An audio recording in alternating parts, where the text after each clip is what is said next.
Amen. Amen. Merci beaucoup. Amen. Que Dieu vous bénisse également. Amen. Amen. Merci Seigneur. Merci pour ta grâce. Merci pour ton amour et ta fidélité. Merci. Merci Pasteur Florence. Et je vous salue bien-aimés. Que Dieu vous bénisse abondamment. Amen. Que sa grâce surabonde dans vos vies. Amen. Que sa faveur demeure avec nous. Au nom de Jésus. Amen. Amen. Nous allons partager la parole. Amen. Nous allons partager la parole encore ce soir. C'est la parole de Dieu qui nous fait du bien. Amen. C'est la parole de Dieu qui nous relève. C'est la parole de Dieu qui nous encourage. C'est la parole de Dieu qui nous motive. C'est la parole de Dieu qui nous donne la force d'aller de l'avant. Parce que la parole de Dieu, c'est la bonne nouvelle. Amen. L'évangile, c'est la bonne nouvelle. Ce n'est pas la mauvaise nouvelle, mais c'est la bonne nouvelle. Amen. Donc nous avons besoin d'entendre la bonne nouvelle venant du royaume. Alléluia. Merci Seigneur. Merci Saint-Esprit parce que cet après-midi, tu es avec nous Seigneur. Tu es avec nous pour nous faire du bien. Tu es avec nous pour nous bénir encore par ta parole. Merci pour tes bienfaits. Merci pour cette grâce que tu donnes à chacun de nous. Cette grâce qui nous supporte Seigneur, même dans nos épreuves, même dans nos moments les plus difficiles. Tu as dit dans ta parole à Matthieu que je serai avec vous jusqu'à la fin du monde. Je crois en cette parole Seigneur, je crois en cette promesse selon laquelle tu es avec nous jusqu'à la fin du monde Seigneur. Si tu ne viens pas Seigneur éternel et que nous coupons le ticket pour te rejoindre Seigneur, nous savons que c'est dans ta présence que nous serons éternel Dieu des armées. C'est un mariage sans divorce que tu nous as promis et nous croyons en ce mariage avec toi. Éternel Dieu de gloire, que ton nom soit béni et que l'onction de la prédication soit disponible et que ce que tu as prévu nous enseigner ce soir, que tu puisses nous le communiquer dans le nom puissant et précieux de notre Seigneur Jésus-Christ. Amen. Amen, amen. Amen. Je bénis Dieu pour ma vie. Amen. Pour cette grâce qu'il nous a faite, effectivement. Et je vous dis merci infiniment pour vos prières. Dieu nous a fait grâce d'avoir un bébé. Amen. Un autre enfant. Amen. Que son nom soit béni. Car tout est grâce pour ma part. Alléluia. Tout est grâce. Et c'est la grâce de Dieu qui s'est manifestée. Je bénis Dieu parce que tout s'est très bien passé. Amen. Ça a été très rapide et très bien. Amen. Il n'y a pas eu de complications. Et la grâce de Dieu s'est manifestée à notre égard. Amen. Donc je tiens à dire merci à Dieu pour sa bonté et sa fidélité dans nos vies. Amen. Vous me recevez bien? Merci, merci, merci. Merci beaucoup. Cet après-midi, je vais vous parler d'un thème que j'ai nommé la récompense divine. Amen. La récompense divine. Très souvent, quand nous suivons Dieu, quand nous avons décidé d'être chrétiens, parce que c'est une décision, être chrétien c'est une décision, nous suivons Dieu et au début nous sommes dans l'enthousiasme, nous sommes dans l'amour, nous sommes dans la joie, amen. Et plus les années passent dans notre foi chrétienne, plus nous vieillissons dans notre foi chrétienne, il y a de ces choses que nous pensons ne plus atteindre, ces choses semblent être loin de nous, ces choses semblent être éloignées de nous. Amen. Alors que lorsque nous nous rappelons de nos premiers pas dans la foi chrétienne, il suffisait simplement de fléchir genoux et même de penser à une chose et nous voyons tout de suite le Seigneur répondre à nos prières. Amen. Et en grandissant dans la foi chrétienne, on se rend compte que les choses qui étaient, je dirais en parenthèse, faciles hier, sont devenues encore plus compliquées aujourd'hui. On a l'impression de prier un Dieu qui semble être éloigné, sourd, qui ne nous entend pas. Ce Dieu-là qui était prompt à nous bénir. Lorsque nous étions au premier pas dans le lait, amen, Dieu était là. Et lorsque nous avons commencé à consommer la nourriture solide, on a l'impression de voir Dieu très loin. Alors qu'il est le même hier, aujourd'hui et éternellement. Et il n'a pas changé. Sûrement, c'est vrai, il n'a pas changé. Peut-être que c'est nous qui avons bougé de notre place, mais lui, il demeure le même. Amen. Et je vais t'encourager à espérer et à croire toujours que ce Dieu qui te donnait le lait quand tu étais enfant continuera de te nourrir. Amen. Ce n'est pas un Dieu méchant, ce n'est pas un Dieu qui veut nous voir dans la souffrance, qui veut nous voir dans la misère, qui veut nous voir souffrir pour toutes choses. Il y a une part de souffrance quand on est enfant de Dieu, c'est une vérité. Il y a une part de souffrance quand on a accepté Jésus.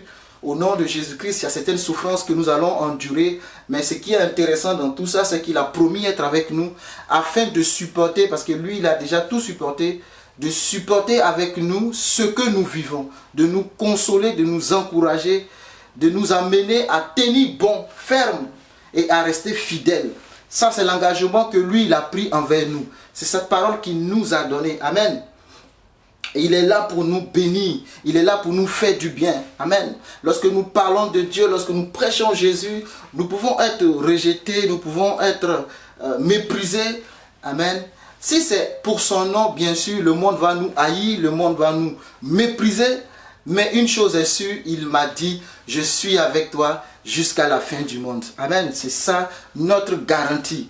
Et la parole de Dieu est infaillible. Si Dieu t'a donné une promesse, si Dieu t'a fait une promesse, crois que cette promesse s'accomplira certainement. Amen. Dieu veille et veillera toujours sur sa parole pour accomplir ce qu'il dit. Amen. Et je vais me baser sur le livre de Esther. Amen. Je vais parcourir rapidement ce livre parce que c'est ce que Dieu veut que je communique ce soir. Amen, cet après-midi. Pour ceux qui connaissent bien l'histoire d'Esther, je pense que la majeure partie de ceux qui sont connectés, oui. Mais pour ceux qui connaissent l'histoire d'Esther, c'est une histoire très belle. C'est une histoire remplie de beaucoup d'enseignements, beaucoup de choses dont nous pouvons tirer les bénéfices. Amen, pour les appliquer à notre vie. Alléluia. Je ne veux pas tout lire, je vais lire que des portions pour nous aider à aller rapidement. Amen. Mais le thème que je donne, c'est la récompense divine. Je crois en la récompense divine. Je crois que Dieu récompense. Même si nous pensons qu'il l'a oublié, Dieu n'oublie pas. Amen. La Bible déclare que, au chapitre 1 du livre d'Esther, que la 3e année de son règne, il fit un festin à tous ses princes et ses serviteurs. Ici, on parle du roi Assuérus. Amen. Et à ses serviteurs, les commandants de l'armée, des Perses, des Mèdes, les grands et les chefs des provinces. Amen. Il fut réuni en sa présence. Il montra la splendide richesse de son royaume et l'éclatante magnificence de sa grandeur pendant nombre de jours, pendant 121 jours. Donc le roi Assuérus a organisé une fête pendant 121 jours. Waouh! Pendant 121 jours, il fait la fête. Il était puissamment riche. Amen. Pour pouvoir couvrir 121 jours de fête, il faut quand même avoir les moyens conséquents. Sinon, ça sera difficile de pouvoir servir toujours le vin et le pain à table. Mais c'était un homme qui était riche, donc il s'est permis de faire cette fête-là. Et pendant la fête, il a voulu présenter son épouse Vachi à ses convives, à ceux qui étaient présents. Mais bon, Vachi a refusé de se présenter. La Bible ne mentionne pas la raison, je ne sais pas pourquoi, mais elle a refusé de se présenter. Mais pour ma part, dans ma méditation, je pense que Dieu a voulu que les choses soient ici. Amen. Parce que le peuple de Dieu était en captivité et Dieu, dans son amour, a décidé de délivrer son peuple. Alléluia. Dieu a décidé de délivrer son peuple. Donc, Vachi dit... Moi, je ne peux pas me présenter. Alors que la reine, c'est la fierté du roi. La reine, avec sa beauté, magnifie le royaume. Sa présence dans la fête va encore embellir la fête. Mais elle refuse de participer à la fête. Et comme elle refuse de participer à cette fête, le roi Assuérus, avec ses notables, avec son conseil, décide de mettre en place ce que j'appelle une sanction. Vu que la reine n'est pas venue à la sollicitation du roi, elle s'est écartée, elle n'a pas participé à la fête, elle a déshonoré son mari, son époux. Amen. Elle a déshonoré son époux en ne venant pas à la fête. Elle a humilié son époux. Voilà le mot exact. Elle a humilié son époux. Si ton époux te demande de venir dans sa présence, pendant qu'il est avec ses amis, pourquoi est-ce que tu refuses de venir? Il veut te présenter. Mais elle a refusé et elle n'est pas allée. Alors, le roi et son conseil décident désormais de destituer Vachi, de destituer la reine et de la faire remplacer. Elle était belle, cette dame, mais elle a refusé de se présenter. Et je fais une parenthèse pour nous dire que chacun de nous sommes remplaçables. Amen. Peu importe la fonction que nous occupons, nous sommes remplaçables. Soit par le cours de la vie, ou soit même par la mort. Mais à un moment donné, amen, nous sommes remplaçables. Il ne faut jamais te dire que je ne suis pas remplaçable. Il ne faut jamais dire que si je ne suis pas là, rien ne pourra se faire. C'est une erreur. Si tu n'es pas là, les choses continueront de se faire. Amen. Si tu n'es pas là, les choses continueront de se faire. Les choses ont continué de se faire depuis Jésus, après Jésus, les apôtres, et après les apôtres, il y a eu des hommes de Dieu jusqu'à aujourd'hui. Donc, vous voyez, les choses vont continuer de se faire. Tu n'es pas le centre de la chose de Dieu. Non, tu n'es qu'un serviteur. Nous ne sommes que des serviteurs que Dieu utilise par sa grâce pour se manifester. Donc, ne dis pas que je ne suis pas remplaçable. Même dans ton entreprise, ne dis pas que je ne suis pas remplaçable. Je tiens tellement les rênes de la société, j'ai tellement de codes, de secrets qu'ils ne peuvent pas s'amuser à me remplacer. Écoute, peu importe le niveau de l'élévation que tu as, tu es remplaçable. Amen. On peut te remplacer. Et on est tous remplacés. Donc Esther, Vachi peut-être se dit que oh, c'est moi la grande Vachi quand même. Avec ma beauté, je peux faire ce que je veux. Et le roi ne peut pas s'en passer de moi. Mais le roi s'est empassé d'elle. Le roi a décidé de l'écarter du royaume. A décidé désormais que c'est fini pour toi. Parce que Dieu derrière avait sa main. Amen. Dieu derrière avait sa main. Et on va décider d'ailleurs, le roi et son conseil, de mettre en place, je dirais, un concours. Oui, je peux l'appeler ainsi. Aujourd'hui, par exemple, on regarde le concours Miss Monde, Miss France, je ne sais, peut-être c'est un type de concours où on va faire passer les belles femmes. Et puis bon, le roi sur son trône va choisir une nouvelle reine pour remplacer Vachi. Amen. Et pendant ce temps, il fallait que chaque fille se prépare. Et au total, il fallait te préparer pendant 12 mois. J'essaie de rappeler à la mémoire de tous, pour ceux qui auraient oublié un peu l'histoire, avant de plonger dans le vif de mon sujet. Amen. Donc, il fallait faire une préparation de minimum 12 mois. Et ils ont tous fait la préparation. Ils ont tous fait la préparation. Esther va rentrer en scène. Esther qui avait ses parents, elle avait perdu ses parents, est élevée par Mardoché. Amen. Mardoché, c'est son oncle. Amen. Donc, Mardoché va élever Esther. Mardoché va prendre Esther sous son toit. Elle est orpheline de père et de mère. Amen. On peut lire ça dans le chapitre 2, au verset 5. La Bible dit, il y avait dans Suse, la capitale, un juif nommé Mardoché, fils de Zaï, fils de Chiméi, fils de Kis, homme de Benjamin, qui avait été emmené de Jérusalem parmi les captifs, déporté avec Jéconia, roi de Juda, par Nebuchadnezzar, roi de Babylone. Il élevait Adassa, qui est Esther, fille de son oncle, car elle n'avait ni père ni mère. La jeune fille était belle de taille et belle de figure. À la mort de son père et de sa mère, Mardoché l'avait adoptée pour fille. Amen. Donc, fille de son oncle. Donc, ce sont des cousins plutôt. Ce sont des cousins, filles de son oncle. Vous voyez que Mardoché prend la responsabilité de élever Esther. Et je prie que toi qui le fais, que la grâce de Dieu surabonde dans ta vie. Parce qu'il y a des personnes qui ont ce cœur-là de prendre soin des orphelins, de s'occuper des personnes qui n'ont ni père ni mère, qui sont abandonnées par les circonstances de la vie, abandonnées volontairement ou abandonnées par des incidents qui peuvent arriver. Amen.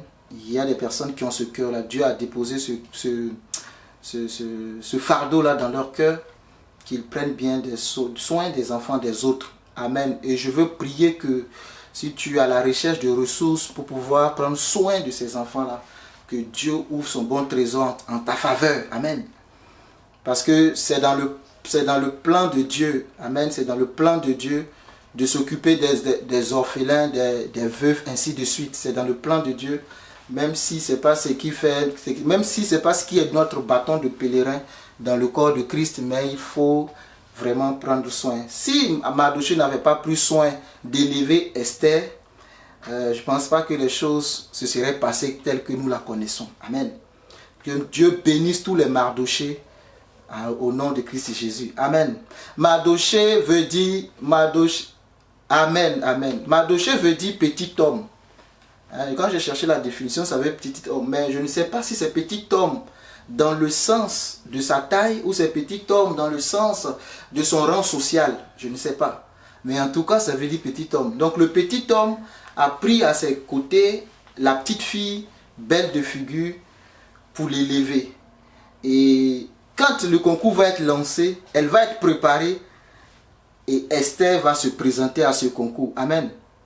Et Dieu, dans sa grâce, va positionner Esther qui n'a ni père ni mère. Je crois tellement à la grâce de Dieu que on n'a pas forcément besoin de connexions à gauche ni à droite pour être stratégiquement positionné. Je le crois sincèrement. Parce que Mardochée prend Esther. Esther n'a plus de parents. Elle n'a plus de père, elle n'a plus de mère. À part Mardochée. Alléluia.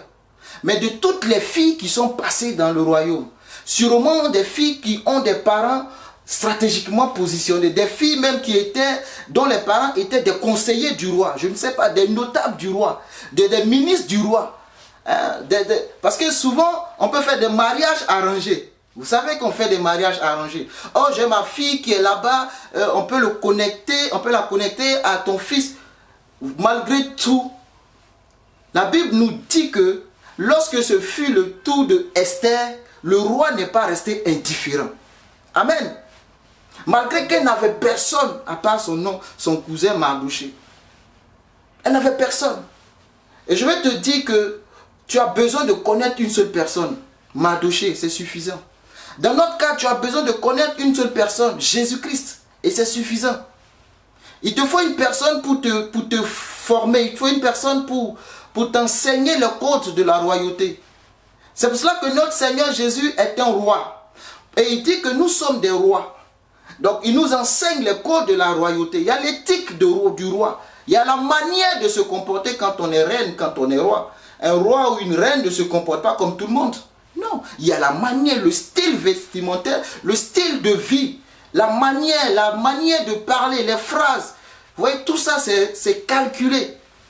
Et il a fallu Mardochée à côté pour aider cette jeune fille à pouvoir monter. Amen. Donc la reine Esther, qui jusqu'à là n'est pas reine, va monter à la place de Vachi. Alléluia. Lorsque son tour fut arrivé d'aller vers le roi, la Bible dit que Esther, fille d'Abigaël, amen, oncle de Mardochée qui l'avait adopté pour fille, ne demanda que ce qui fut désigné par Hégaï, eunuque du roi et gardien des femmes. Esther trouvait grâce aux yeux de tous ceux qui la voyaient. Oh, j'aime cette phrase. Esther trouvait grâce aux yeux de tous ceux qui la voyaient. Saint-Esprit. Esther trouvait grâce aux yeux de tous ceux qui la voyaient. Que la grâce de Dieu t'ouvre les portes dans le nom de Jésus-Christ. Quand la grâce de Dieu est positionnée dans ta vie, les choses, je ne dis pas que les choses seront faciles. Non, c'est pas ce que je suis en train de dire. Mais la grâce de Dieu te permettra de triompher. Alléluia.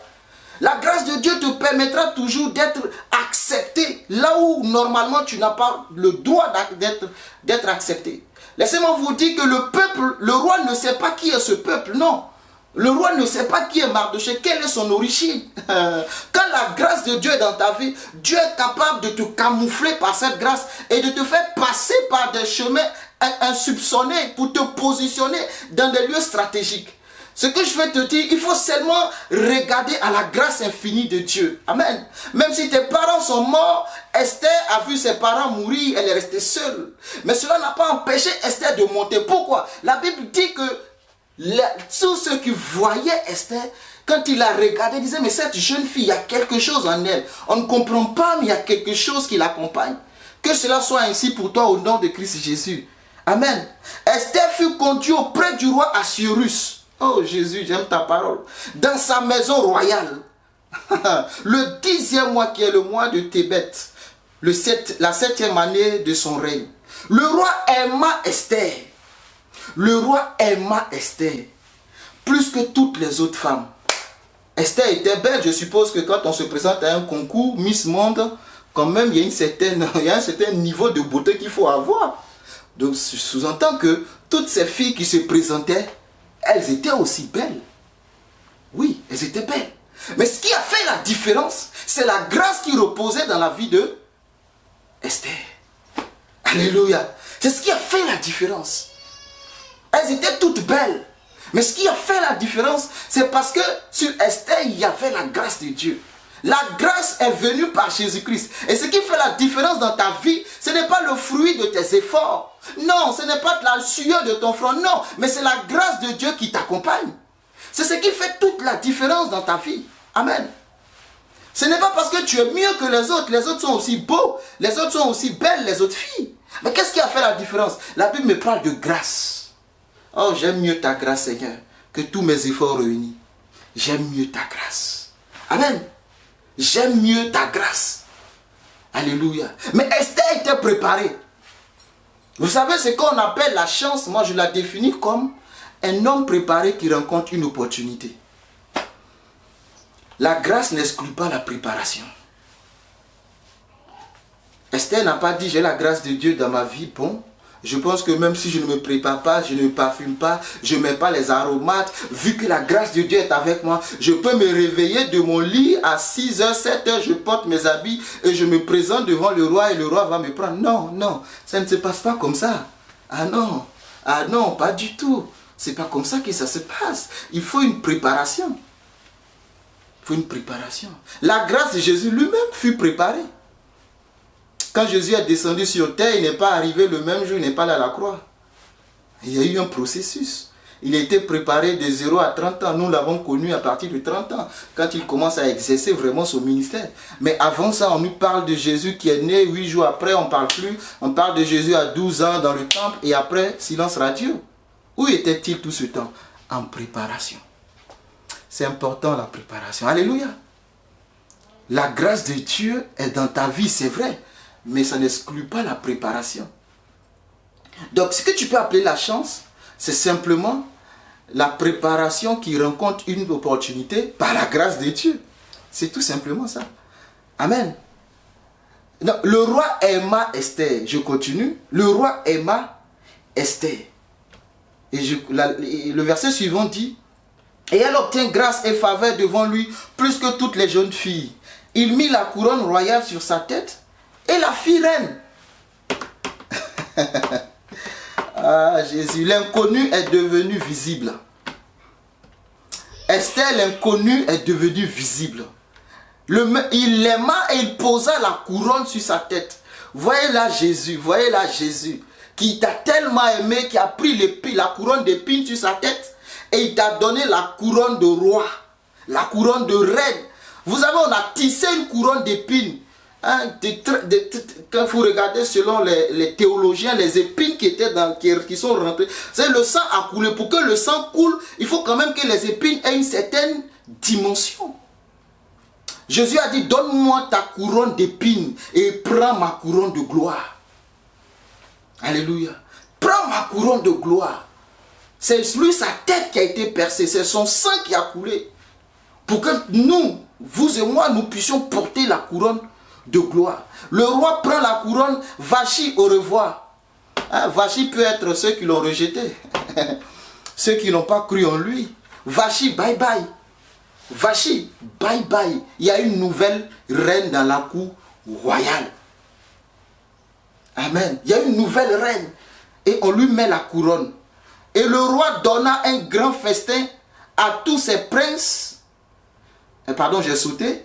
Et trouva faveur devant lui plus que toutes les autres filles. Il mit la couronne royale sur sa tête et la fit reine à la place de Vachi. L'esclave est monté. Le roi donna un grand festin à tous ses princes et à ses serviteurs. Un festin en l'honneur d'Esther. Jésus ne nous a-t-il pas dit que nous aurons un festin avec lui? Alléluia. Jésus nous a dit ça, il ne faut pas l'oublier. Amen. Jésus nous a dit ça. Oui, nous a dit ça. Vous vous rappelez des 10 vierges, il y en a 5 qui étaient folles, 5 sages. Malheureusement, les 5 sages, les 5 folles étaient des vierges, mais qui ont manqué d'huile. Elles ont manqué d'huile. Elles n'ont pas Elles n'ont pas anticipé. Il faut l'anticipation. Elles n'ont pas anticipé. Elles n'ont pas été vigilantes de savoir que l'huile peut finir. Amen. Et quand l'époux est venu, les 5 autres sont rentrés pour faire la fête avec l'époux. Amen. Il y a un festin en l'honneur de Esther. Il accorda du repos aux provinces. Il accorda du repos aux provinces et fit des présents avec une libéralité royale. La présence de Esther dans la royauté a changé les choses. En ce moment, la Bible dit que le roi Assuérus décide que les provinces doivent se mettre au repos. Alléluia. Le repos de Dieu. La grâce annonce toujours le repos. Le repos de Dieu. Il décide que vous avez trop travaillé. J'ai une reine, il faut que j'ai du temps pour elle. On va mettre en suspens les dossiers.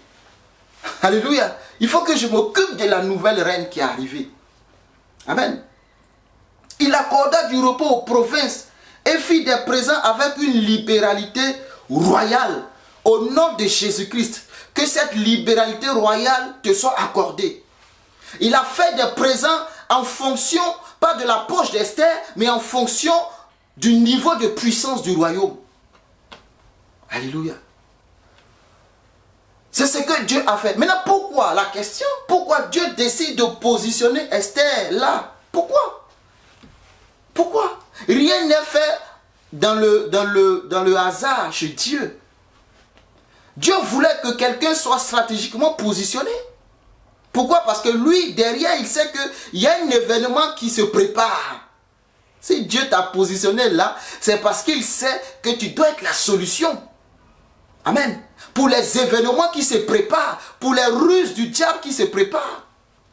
Donc il positionne Esther à côté du roi. Elle devient reine. La reine a la voix qui porte. Amen. La reine a la voix qui porte. La reine est au même pied d'égalité que le roi. Ils sont sur le trône. Et moi, ça me rappelle, la Bible dit, nous sommes assis en Christ Jésus à la droite de Dieu, dans les lieux célestes. Éphésiens 2:6. N'est-ce pas? Nous sommes assis. Donc nous sommes sur la même table. Est-ce que tu es une reine, tu es un roi? Est-ce que tu connais ta position? En fait, le chrétien siège dans le conseil de Dieu. Amen. Le chrétien siège dans le conseil de... Oui, l'enfant de Dieu siège là où Dieu est. Amen. Dieu, là où tu te trouves, c'est là qu'il siège. Laissez-moi vous dire, même quand Abraham n'était qu'un ami de Dieu, la Bible dit que Dieu dit, est-ce que je peux faire une telle chose sans le dire à mon ami Abraham? Abraham n'était pas fils de Dieu, il était ami de Dieu. Quand nous montons dans une certaine dimension, nous sommes assis. Quand nous sommes chrétiens, nous sommes assis dans les lieux célestes et nous siégeons dans le conseil de Dieu. C'est là notre place. Nous ne sommes pas des mendiants, je le répète. Nous ne sommes pas des mendiants quand nous venons dans la présence de Dieu. Nous sommes vêtus de vêtements royaux. Nous siégeons dans le conseil divin. Donc quand nous nous approchons, c'est avec des habits royaux que nous nous approchons. Nous ne sommes pas des mendiants. Arrêtons d'être des chrétiens mendiants. Quand nous venons dans la présence de Dieu, c'est pour quémander. Nous ne venons pas pour quémander. Nous venons pour régner avec lui. Oh Saint-Esprit, aide-nous. Nous ne sommes pas des mendiants, non. Nous sommes des fils du Très-Haut, assis à la droite de Dieu. Donc les décisions qui se prennent, nous le voyons, ce qui se passe. Mais le problème c'est que nous sommes restés à terre. Nous refusons de nous élever et de nous asseoir à cette table qui nous est réservée. N'attends pas ta mort pour aller t'asseoir. Non, nous les vivants, nous sommes assis en lui. Amen. C'est pourquoi nous sommes des êtres spirituels dans un corps. Sinon, pourquoi notre raison d'être spirituel alors? Amen. Oui. N'attends pas de dire quand je vais mourir, je serai avec lui. Non, tu es avec lui. Maintenant, quand tu vas te séparer de ce corps, tu seras pour toujours avec lui. Amen. Dieu sait que quelque chose se prépare. Toute position d'élévation que Dieu te donne, fais attention. Parce que s'il t'a positionné à un niveau élevé, sache que l'attaque qui arrive est fonction de la position que tu occupes. Amen. Dieu n'attaque pas, pardon, le diable n'attaque pas les enfants comme il attaque le père. D'ailleurs, la Bible nous dit de taper la tête et le troupeau va se disperser. De faire quoi? Attaque la tête. Parce que si la tête tient, les brebis sont en sécurité. Si tu as ta position, la position élevée, elle fonctionne. Les attaques qui vont arriver. Mais ce qui est intéressant, c'est que tu es assis en Christ Jésus. Donc, c'est lui d'abord qui voit les attaques avant toi. Ce n'est pas toi qui encaisses, c'est lui qui encaisse. Si seulement tu es assis en lui. Amen. Donc, un complot se prépare. Mardoché va déjouer le complot. Mardoché, sa fonction, il était assis à la porte. On dira c'était un gardien, je ne sais. Amen. Mais la Bible dit que Mardoché était assis à la porte du roi. Maintenant, il y a deux eunuques qui ont comploté de tuer le roi. Amen.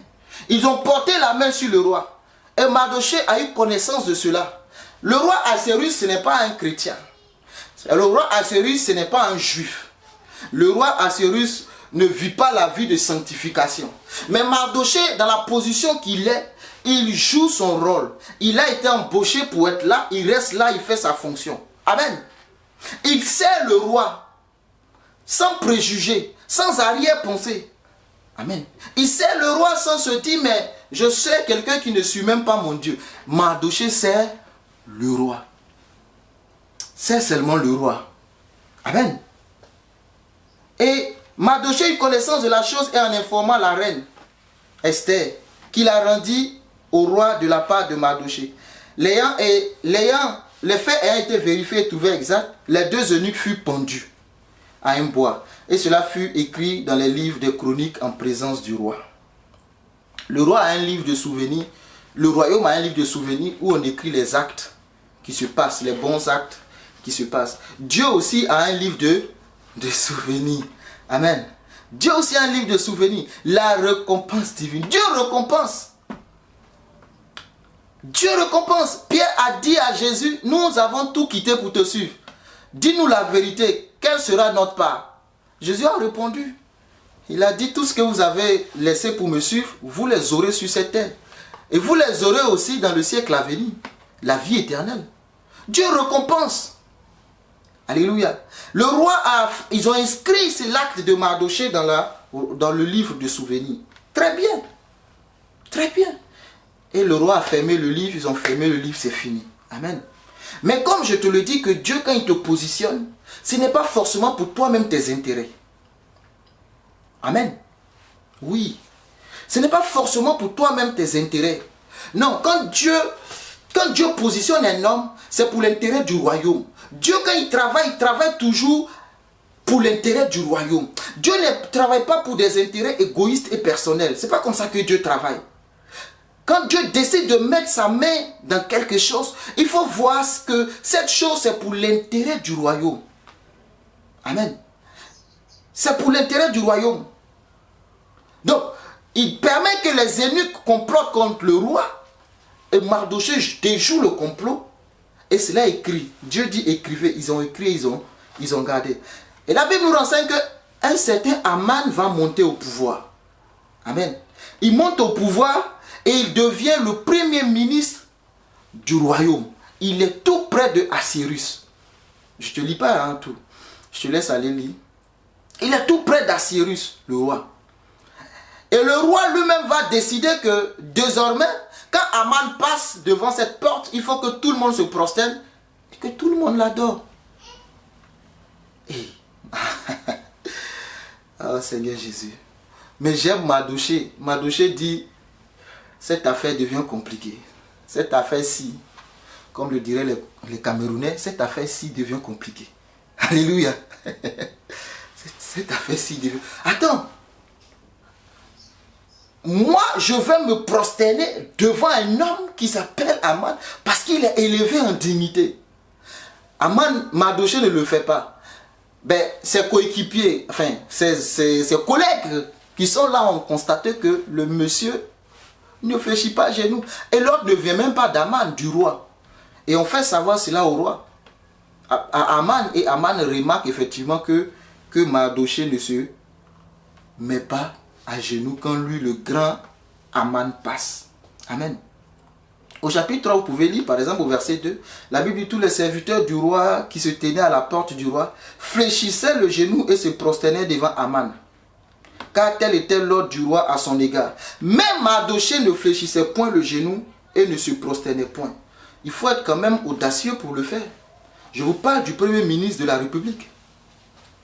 Comme là, dans un pays aujourd'hui, le premier ministre, surtout si c'est chez nous en Afrique, alléluia, on dit le premier ministre passe. Le président dit de se prosterner. Et toi, tu dis au nom de ta foi chrétienne, tu ne te prosternes pas. Il n'y a pas de problème. Tu sais ce qui s'ensuit. Amen. Eh bien, Mardochée dit, moi, je ne me prosterne pas devant lui. La question que nous puissions nous examiner, est-ce que nous sommes prêts à nous prosterner dans de telles situations? Parce que ce n'est pas sans conséquence. Tu peux perdre ton poste, et mieux, tu peux être tué. Parce que tu défies l'autorité qui est le roi. Le roi ici, hein, on peut prendre l'image de Dieu. Dieu, on dit c'est le Dieu qui a donné l'ordre. Hein? Dieu dans quel sens? Il a le pouvoir de te détruire. Il suffit juste qu'il dise à ses gardes, les eunuques ont été tués, hein, les deux eunuques. Mardochée n'obéit pas, tuez-le. Le roi peut se prendre pour Dieu et décider de la fin de la vie de Mardochée. Mais si tu es obéissant à la voix de Dieu, si tu respectes les principes du royaume, je te rassure que le royaume s'engagera pour toi. Amen. Le royaume de Dieu va s'engager pour toi. Dieu va s'engager pour toi. Dieu va donner tout pour que toi, tu sois délivré. Nous devons obéissance aux autorités. Nous devons obéissance aux parents. Paul en parle, aux autorités, aux parents, ainsi de suite. Nous devons obéissance.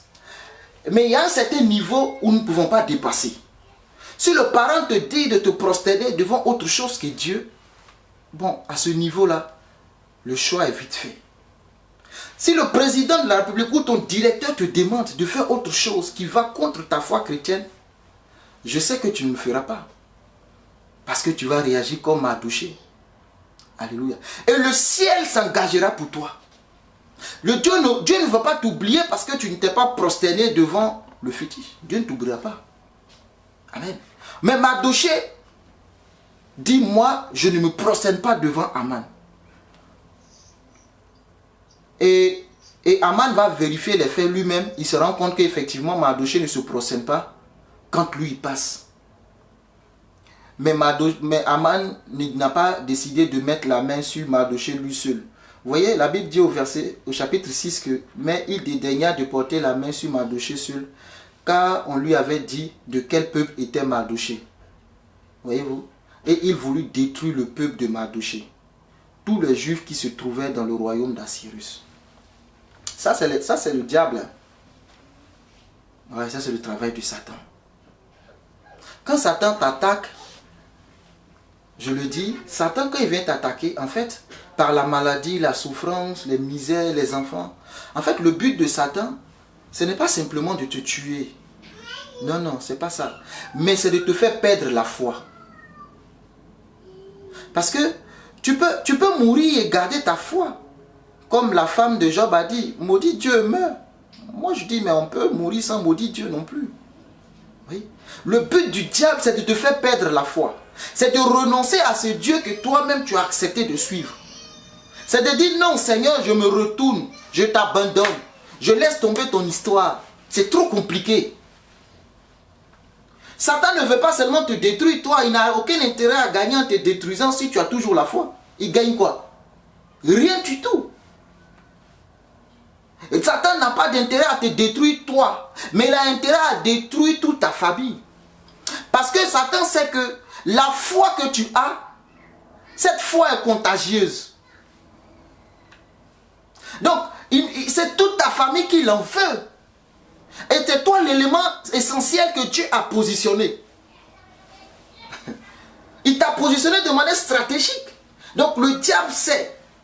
Mardochée sait que, pardon, Aman sait que ce peuple-là, ce sont des juifs. Mais moi, il faut que je détruise tous les juifs. Pour une histoire de se prosterner, regardez jusqu'où il est capable d'aller. Si c'est Mardochée qui ne s'est pas prosterné, mais tue Mardochée lui-même. Mais non, il décide de tuer tous les juifs. C'est ça le diable.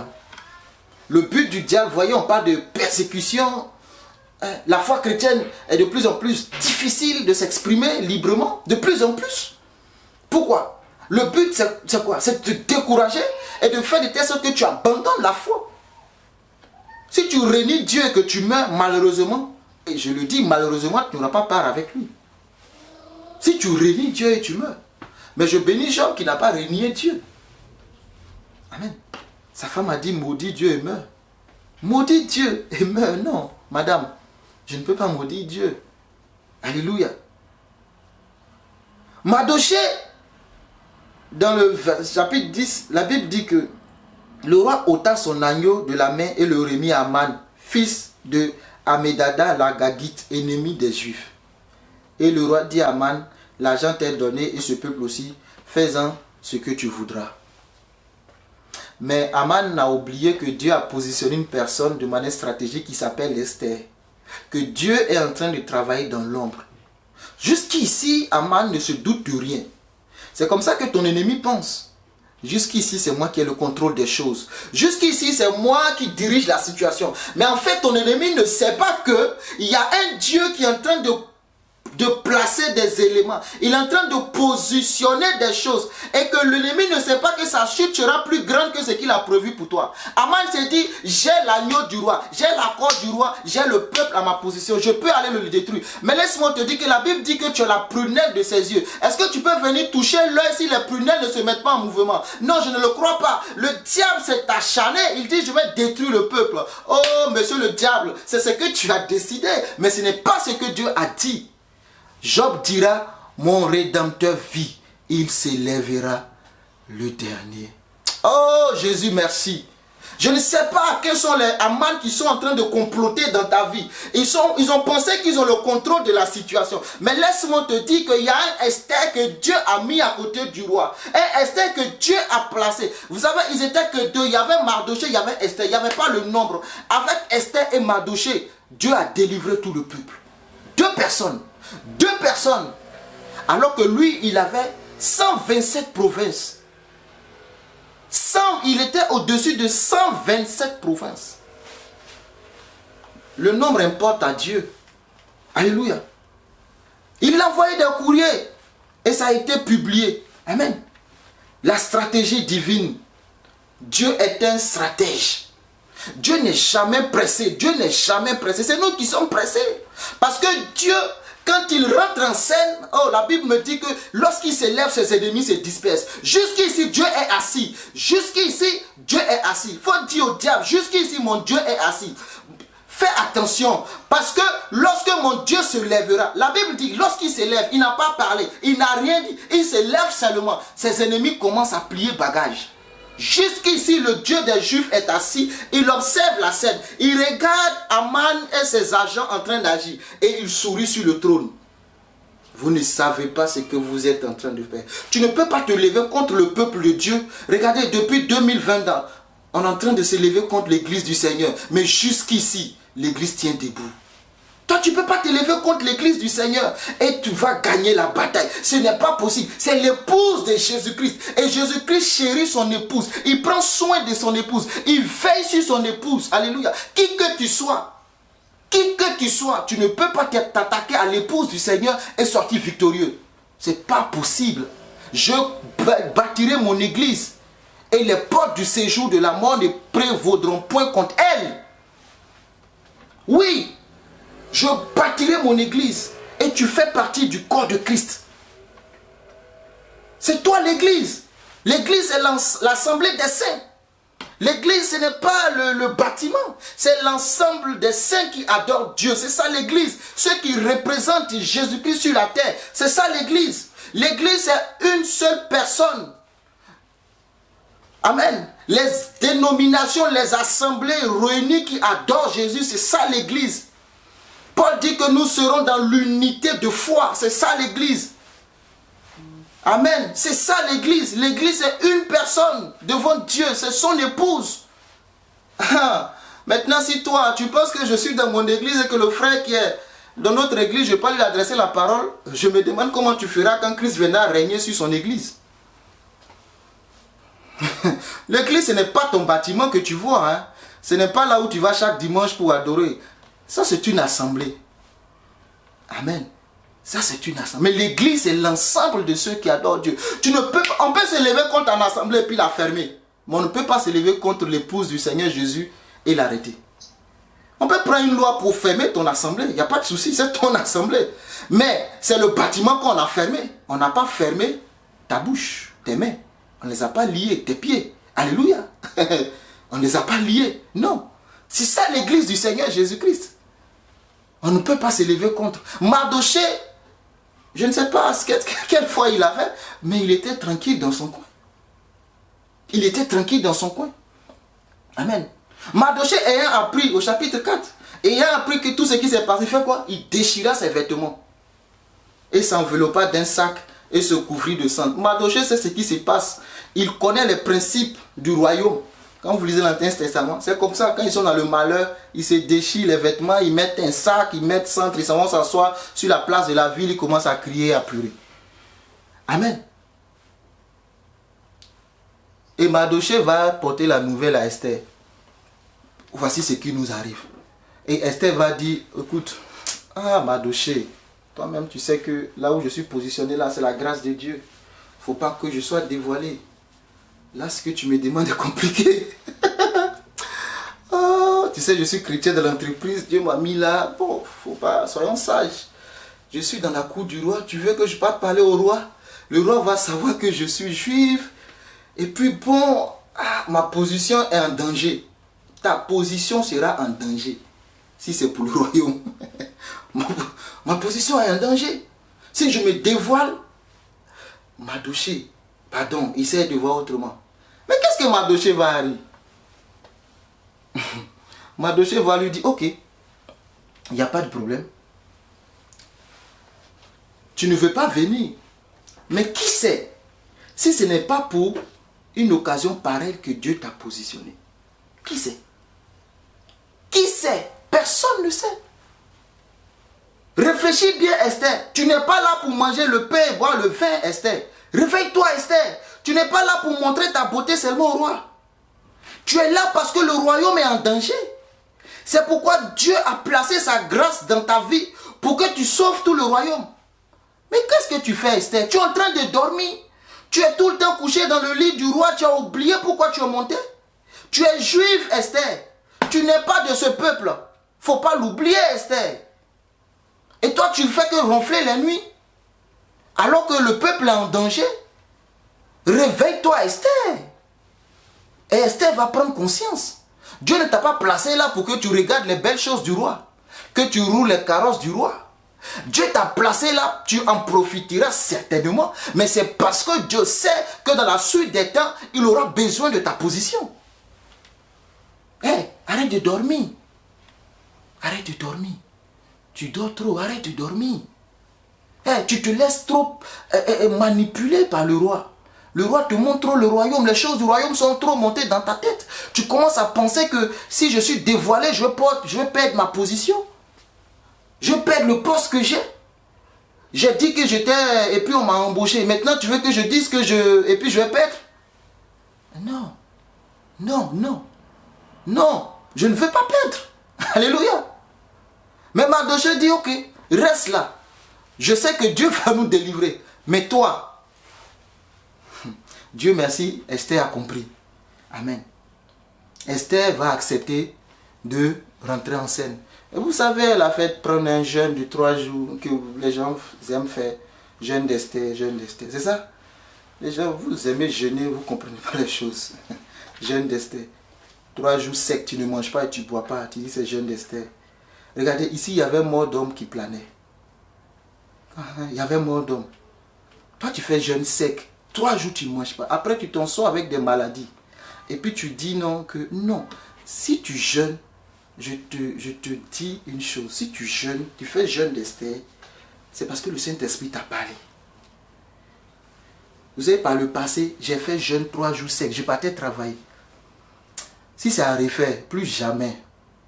Je jeûnais. Non, moi je vous dis la vérité. Je jeûnais parce que je voulais aider quelqu'un, enfin aider. Dieu m'a montré quelque chose sur la vie de quelqu'un, je lui en parlais et il m'a dit jeûnons. Oui.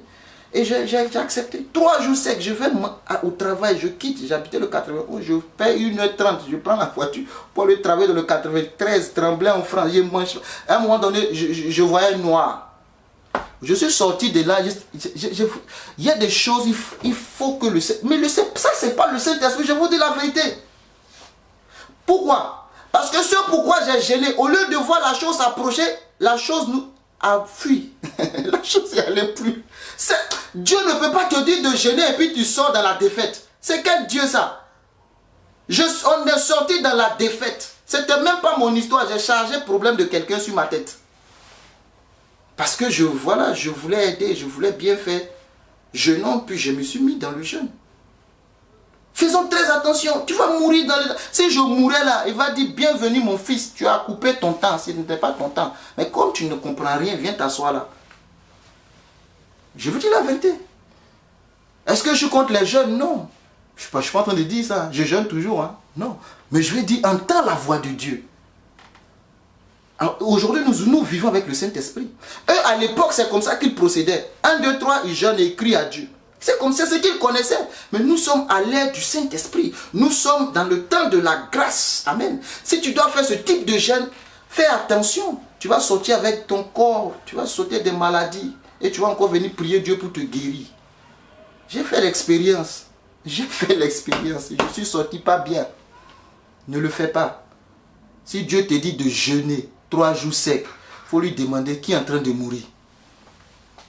Il faut qu'il te dise hein, qui est en train de... C'est quel royaume qui est en train de mourir?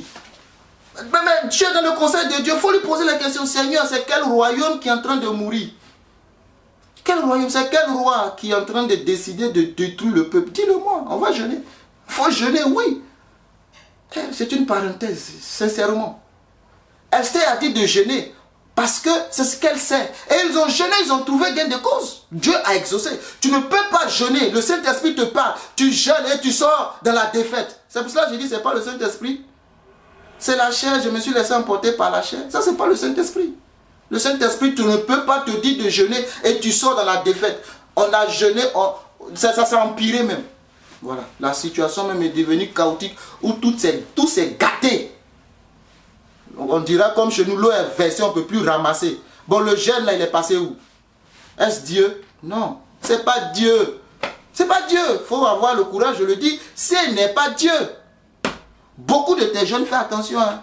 Tu vas prendre des maladies bizarres. Quand le Saint-Esprit te dit de jeûner, toi-même tu sais. C'est difficile, hein? Mais tu sais au fond de toi que, oh Seigneur, c'est toi. Tu le sais et tu le... Je ne sais pas comment je vais te le dire, mais tu le sais. Tu le sais. Hey, 3 jours, 1 jour, 2 jours, 3 jours, tu ne manges pas, tu ne bois pas. Au moins si on buvait, je peux comprendre. Non, mange pas, ne bois pas. Oh, aide-nous Seigneur. On se maltraite pour rien. Hein? Revois tes positions de jeûne. Arrête de te maltraiter pour rien. Amen. Arrête de te maltraiter pour rien. Ils ont jeûné. Gloire à Dieu. Dieu les a écoutés. Amen. Et Esther va demander à rentrer dans le royaume pour aller voir le roi. Elle est partie. Je vous ai dit que nous ne sommes pas des mendiants. Esther est partie. La Bible dit habillée de ses vêtements royaux. On ne rentre pas dans la présence de Dieu avec des vêtements de mendiants. On rentre dans la présence de Dieu avec les vêtements royaux. Joseph a une tunique de plusieurs couleurs. Alléluia. L'enfant prodigue, elle est revenu, le père lui a mis une tunique. Reviens à ta position, mon fils. Rentre dans la présence de Dieu avec les vêtements royaux. Elle est partie, elle a tendu le bâton. Et ça a été accepté. Qu'est-ce que tu veux? Elle a utilisé ses stratégies, ils ont fait la fête 1 jour, 2 jours, 3 jours. Et ainsi de suite. Le roi a dit quoi à Esther? Demande-moi même si c'est la moitié du royaume, je te le donnerai. Vous pensez que un mois... Demande-moi même si c'est la moitié du royaume, je te le donnerai, Esther. Pourquoi? Parce que le jeûne a été entendu. Ça, c'est le jeûne venant de Dieu. Le jeûne a été entendu. Demande-moi même si c'est la moitié du royaume, je te le donnerai. Je n'ai aucun problème avec ça. Parce qu'il l'aimait tellement. Vous savez, Dieu nous aime tellement qu'il a donné son fils Jésus. Il n'a pas donné la moitié de son royaume, il a donné tout son royaume. Oui, c'est ça. Jésus-Christ représente tout pour Dieu. Tout. Son unique. Celui qui l'aime, le tout. Il n'a pas donné la moitié. Maintenant, il nous dit que nous sommes héritiers du royaume avec Jésus-Christ. Demande-moi la moitié du royaume. Qu'est-ce que tu peux demander à Dieu cet après-midi? Assis dans le conseil, qu'est-ce que tu peux lui demander? Même la moitié du royaume, je te le donne. Mais viens en tant qu'épouse, ne viens pas en tant que mendiant. Ne viens pas en tant que mendiant. Non. Sors de l'esprit de mendicité quand tu viens dans la présence de Dieu. Tu viens dans la présence de ton Père. Tu viens dans la présence de ton Seigneur, de ton Maître. Tu viens en tant que fils, en tant qu'épouse. Tu viens là parce que c'est ta place. Esther, quand elle rentre, elle rentre parce qu'elle est reine. Elle rentre avec les habits de reine. Quand ils ont fini de mettre la cendre et le sac sur la tête, elle allait se laver, elle allait s'embellir, elle allait se faire belle. Elle dit, allons-y maintenant. Si je dois périr, que je périsse. Mais tu ne peux pas entrer dans la présence de Dieu et périr. C'est pas possible. Si le roi ne m'accepte pas que je périsse, mais le roi va t'accepter. Le roi ouvre grandement ses bras et il dit, viens Esther, viens, demande-moi ce que tu veux. Et Esther va faire connaître ce qu'elle veut au roi. Amen. Esther va connaître ce qu'elle veut. C'est pour un temps comme ça que Dieu t'a positionné. Amen. Esther a trouvé grâce aux yeux du roi. Dieu a agréé les prières et les sacrifices d'Esther et son peuple. Amen. Esther a mis ses vêtements royaux. Elle se présenta dans la cour du roi. Amen. Le roi était assis sur son trône. Lorsque le roi a vu Esther, la Bible dit, au chapitre 16, je te lis le verset 2, lorsque le roi vit la reine Esther debout dans la cour, elle trouva grâce à ses yeux. Le jeûne a payé.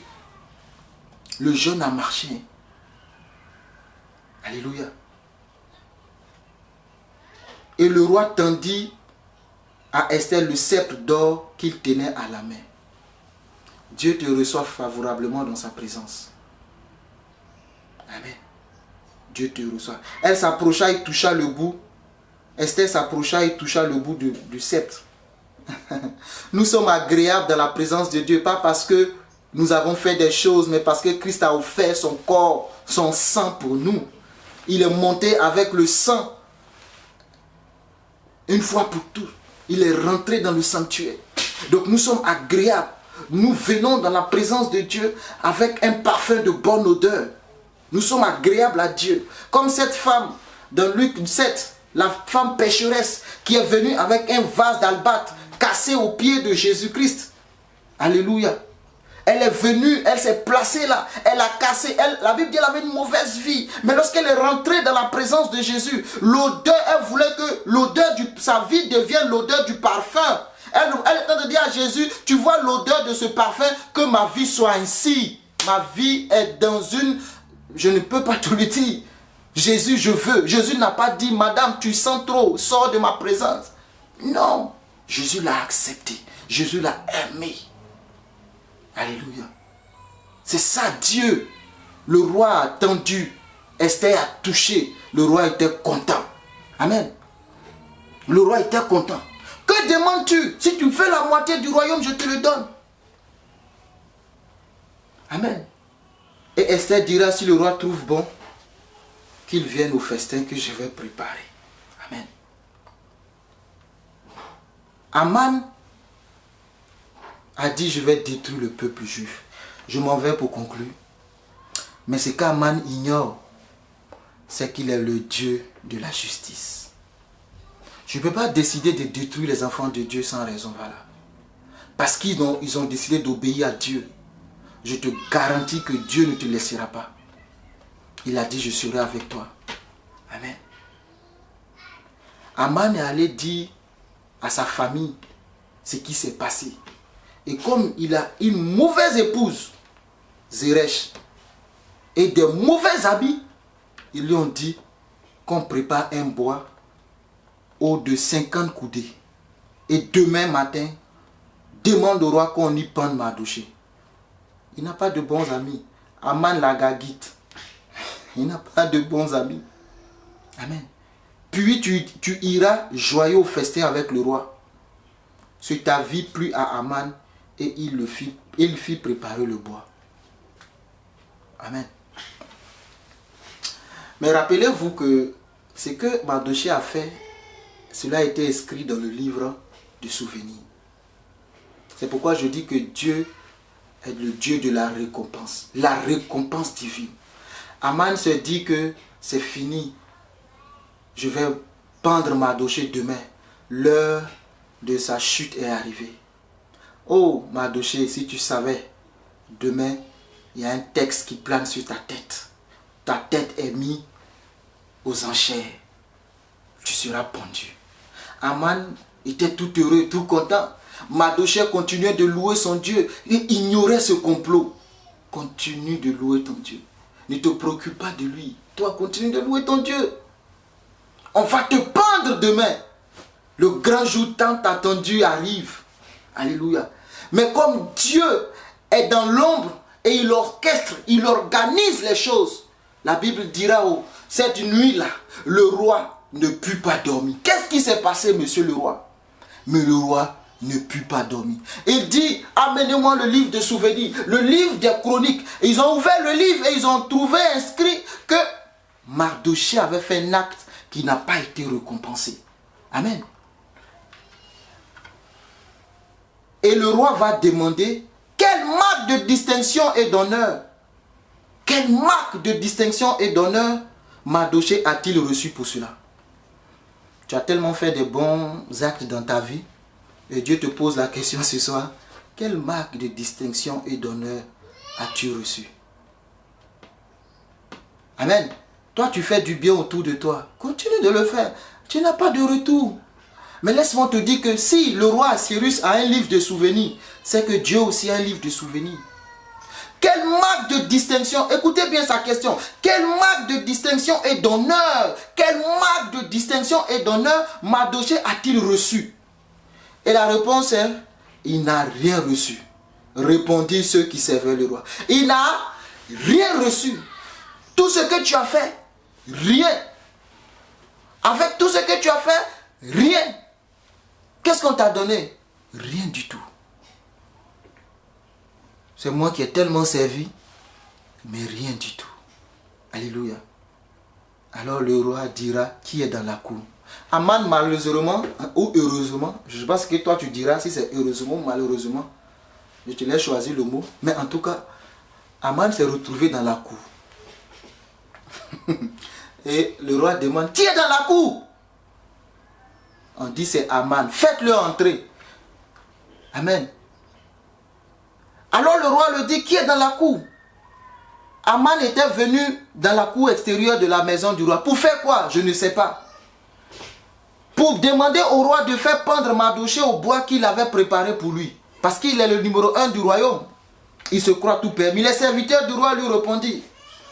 C'est Aman qui se tient dans la cour. Et le roi dit qu'il entre. Laissez entrer Aman. Alléluia. Aman est rentré dans la cour. Aman est rentré dans la cour. Il faisait quoi là? Je ne sais pas. Hein? Mais il s'est retrouvé dans la cour. Et maintenant le roi va lui poser la question. Qu'est-ce qu'on doit faire pour quelqu'un qui a posé un tel acte? Laissez-moi vous lire ça. Oh, c'est trop chic. Quand ton heure a sonné, ton heure a sonné. Dieu n'oublie pas tes œuvres. Dieu va te récompenser. Mon frère, ma soeur, Dieu va te récompenser. Il va te récompenser au-delà de ce que tu peux imaginer. Il va d'abord arrêter la main du diable dans ta vie. Le diable croit être au contrôle de tout. Il croit être celui qui dirige ta vie. Il te mène comme il veut. Mais quand le temps de Dieu va sonner, c'est le diable lui-même qui viendra dire les bénédictions pour ton élévation. Au nom puissant de Jésus-Christ de Nazareth. Que faut-il faire pour une telle personne qui a fait cet acte? Que faut-il faire? Que faut-il faire? Tu as fait du bien. Que faut-il faire? Rien. Rien du tout. Amen. Que faut-il faire pour toi? Rien. Amen. Que faut-il faire? Rien. Qu'est-ce que tu as reçu? Rien. Mais les serviteurs, il dit qu'ils rentrent au chapitre 6. Hein. Quel autre Et verset 5, les serviteurs du roi répondirent, c'est Aman qui se tient dans la cour et le roi dit qu'il entre. Aman entra et le roi lui dit, que faut-il faire pour un homme que le roi veut honorer? Aman se dit en lui-même, quel autre que moi le roi voudrait-il honorer? Oh, j'aime trop cette histoire-là. Oh, Jésus. On te pose la question. Tu vois comment tu es égoïste, tu es égocentrique. Tu vois comment tu ne penses qu'à toi seul. Tu penses que dans la vie, toutes les bonnes choses doivent se tourner vers toi. C'est toi seul qui, toi, Aman, en fait, là, le succès s'appelle Aman. Les autres n'ont pas droit au succès. Aman ne pense qu'à lui seul. Aman se dit en lui-même, Aman convoitait la place du roi. Qui est-ce que le roi veut bénir? Dieu dit, on veut faire une action. Et tu dis, mais attends, avec tout ce que moi je fais là, c'est à qui d'autre on va faire cette action? Alléluia. Aman répondit au roi, pour un homme que le roi veut honorer, il faut prendre le vêtement royal dont le roi se couvre et le cheval que le roi monte et sur la tête duquel se pose une couronne royale. Remettre le vêtement et le cheval à l'un des principaux chefs du roi, puis revêtir l'homme que le roi veut honorer, le promener à cheval à travers la place de la ville et crier devant lui. C'est ainsi que l'on fait à l'homme que le roi veut honorer. J'aime trop Aman. Aman, que Dieu te bénisse. Laisse ton ennemi décrire ta bénédiction. Aman, que Dieu te bénisse. Parce que moi, je suis convaincu que si tu me poses cette question, je ne saurais pas aussi décrire parfaitement l'action à faire. Parce que Aman convoitait ce poste. Il veut ça. Il veut être à la place du roi. Donc, il a écrit dans son esprit tout ce que, si un jour par malheur on me pose cette question, Aman est préparé.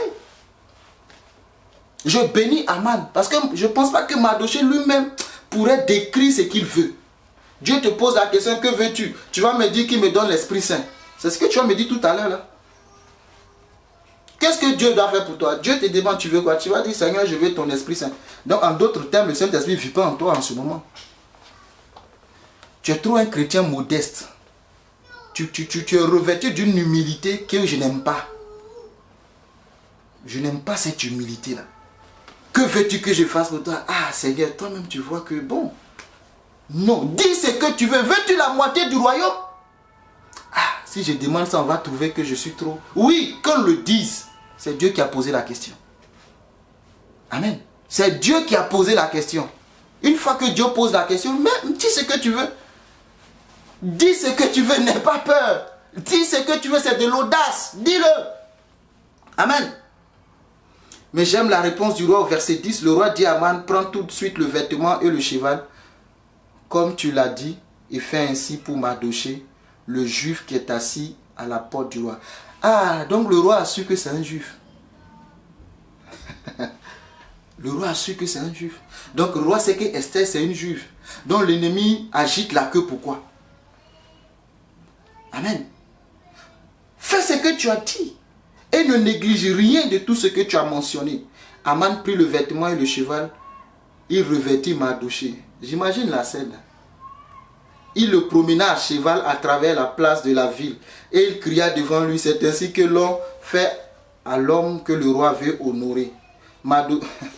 Alléluia, alléluia. Et Mardochée est monté et Aman est allé s'y pendre lui-même. Alléluia. Aman est allé se pendre lui-même. Aman a fait quoi? Aman est allé se pendre lui-même. Il est venu prier Esther de trouver grâce, mais c'était trop tard. Aman s'est pendu lui-même. Donc le chemin est libre désormais pour Mardochée. Alléluia. Dieu n'oublie jamais ce que tu fais comme acte. Amen. Dieu n'oubliera jamais ce que tu poses comme acte. Dieu va te récompenser. La récompense est divine. Dieu va te récompenser de tout ce que tu as fait. Peut-être que tu ne le vois pas présentement, mais Dieu va te récompenser au nom de Jésus-Christ. Laisse ton ennemi s'agiter. Laisse ton ennemi s'agiter au nom puissant de Jésus-Christ. Et je veux prier pour toi. Alléluia. Que ton ennemi s'agite. Que ton ennemi s'agite. Que ton ennemi s'agite. Au nom de Jésus, qu'il s'agite. Laisse-le s'agiter. Ton Dieu se lèvera pour toi au nom puissant de Jésus-Christ. Dieu va te récompenser. Tu as l'impression que ça n'arrive pas, ça n'arrive pas. Reste à ta place comme Mardochée. Continue de servir ton Dieu. Continue de ne pas te prosterner devant les ruses du diable, des propositions sataniques. Refuse-les et continue d'être à ta place. Même si tu as la porte, ne t'inquiète pas. Parce que de la porte, tu peux monter sur le cheval du roi. Dans le nom de Jésus-Christ. De la porte, Christ peut te faire monter sur le cheval du roi. Et comme ça, Christ a fait quoi? Il nous a tiré de la boue et il nous a fait asseoir dans les lieux célestes. Il nous a bénis de toutes sortes de bénédictions. Dieu nous a tiré de la boue. Nous ne sommes pas des esclaves, mais nous avons été rachetés du marché de l'esclave pour être des rois. Il ne nous a pas pris pour que nous soyons des sujets, mais des rois. Et nous sommes des rois. Je vais te dire, porte des vêtements royaux. Quand tu vas dans sa présence, arrête de pleurer. Va comme une reine et va siéger dans le conseil de Dieu. Dieu compte sur toi. Il dit, je cherche un homme, je cherche une femme qui se tienne à la brèche. Mais tu n'es pas là. Tu n'es pas là. Tu as oublié le pourquoi de ta place. La place que Dieu t'a donnée, c'est une place stratégique. C'est une place que Dieu t'a donnée afin que les moments tels que Mardochée et son peuple a vécu, que tu puisses intervenir. La place que tu occupes, c'est une place de voix. Arrêtons de prendre les places où la voix ne porte pas. Alléluia. Acceptons de prendre des positions. Vous savez, on prie, on jeûne, on prie, on jeûne, on prie, on jeûne, c'est bien. Mais quand tu finis de prier, que tu jeûnes, il faut aller parler au roi. Mais on n'a personne qui parle pour parler au roi. Parce qu'à l'Assemblée nationale, il n'y a personne. Au Sénat, il n'y a personne. À la présidence, il n'y a personne. Amen. Alors que Dieu ne peut rien faire sans l'homme. Oui, sur la terre, je dis et je le redis, Dieu a besoin de se servir de l'homme pour agir. Jeûnons et prions pour les lois. Jeûnons, prions pour que les lois ne soient pas prises. Mais elles sont prises et elles continuent d'être tous les jours votées à l'Assemblée. Pourquoi? Parce qu'à un moment donné, il faut des personnes qui ont la voix, qui portent. Et Dieu positionne stratégiquement Esther. Et Esther est acceptée. C'est pourquoi Dieu positionne stratégiquement l'Église. L'Église a été cachée au diable. Le diable ne savait pas le plan. Le temps de la grâce était méconnu du diable. Pour que l'Église se positionne et qu'il rachète.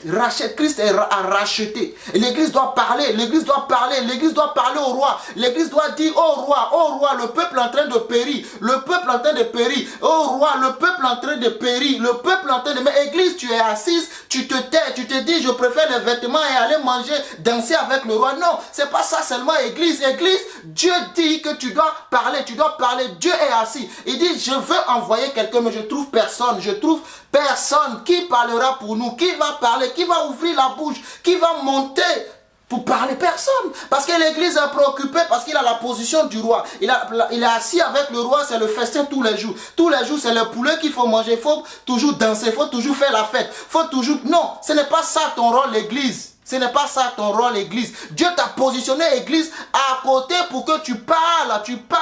Si nous sommes assis en Jésus, ce n'est pas pour nous taire, c'est pour parler, église. C'est pour dire, oh, regarde, le peuple souffre. Regarde le diable en train de faire des ravages. Oui, le diable a décidé d'exterminer les juifs de l'époque, le diable. Mais aujourd'hui, le diable a décidé de détruire l'église. Et toi, de détruire les enfants de Dieu, de détruire ceux qui ne connaissent pas Dieu. Oui, mais nous sommes là. Ah, le roi, allons faire la fête. Le roi, on va aller faire la fête. Le roi, est-ce que tu as vu la robe que j'ai portée? Le roi, c'est dans quelle voiture on va rouler aujourd'hui? Le roi, dans quelle maison nous allons? C'est dans quelle maison on va faire les vacances? Est-ce qu'il ne faut pas aller à Monaco? Ah non. Allons-y à l'île Boulet. Non, c'est pas là-bas qu'il faut aller. Non, c'est pas ça ton rôle, église.